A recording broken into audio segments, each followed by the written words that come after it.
Yes, I'm able to confirm at this time that sometime after about 4:30 this morning, members of the security forces with a joint targeted operations, and this operation was planned between the commanders for the St. Andrew Central Division and the members of the Jamaica Defense Force. It is in response to a series of things that have been happening in the Bedward area of the division. So this morning when they went into the area to describe the Bedward Garden area, it's a very densely vegetated area which is extremely difficult to police. So what the gangs have done, and in this particular case it's the very gang that operates in the area, and in recent time they have been provoking the situation, provoking the citizens in Alderstown by going into the hills and firing at them.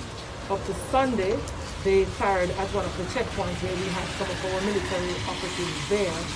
So they decided to go in search of these men. So the operation was planned and executed this morning.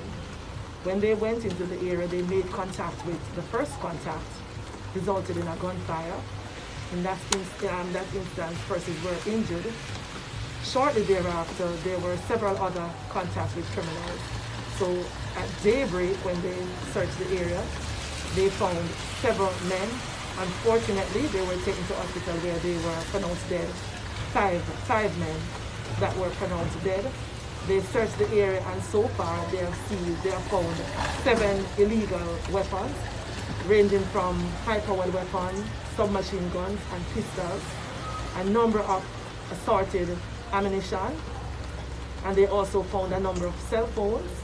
They also found a location that they believe is to be one of the operating bases that they operate from. There's a number of locations that they operate from in that area. So the operation, as I speak, is still ongoing. It is still a very active combat zone. At intervals, they are making contact with individuals and they are being fired on. So the members of the security forces are in the area, continuing with the operation and the search area, because they believe that there are other threats there. They also know that there are other weapons because they have found some ammunition and they have not found the guns that use that caliber weapon, so they continue to operate in this space. One member of the Jamaica Defense Force was injured during the incident and is currently being treated, and the operations will continue. I think it's a response that was necessary, and it's a response that was very well executed.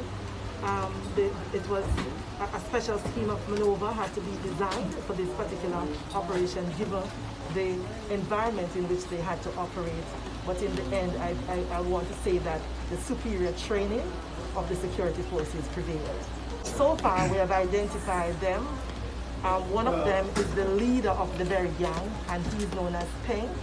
He's wanted for several incidents of shooting at the police.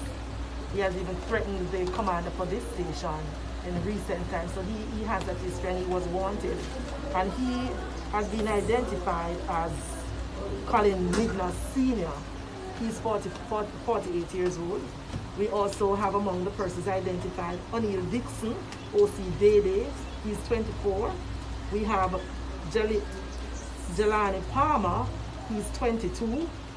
Tafari Dell, O.C. Johnny, 22. Akeem McLean, O.C. Tillo, and he's age 20. And all of these persons were wanted for different crimes ranging from murder, shooting, as well as some of them were persons of interest in other cases that are currently under investigation by the St. Andrew Central Division.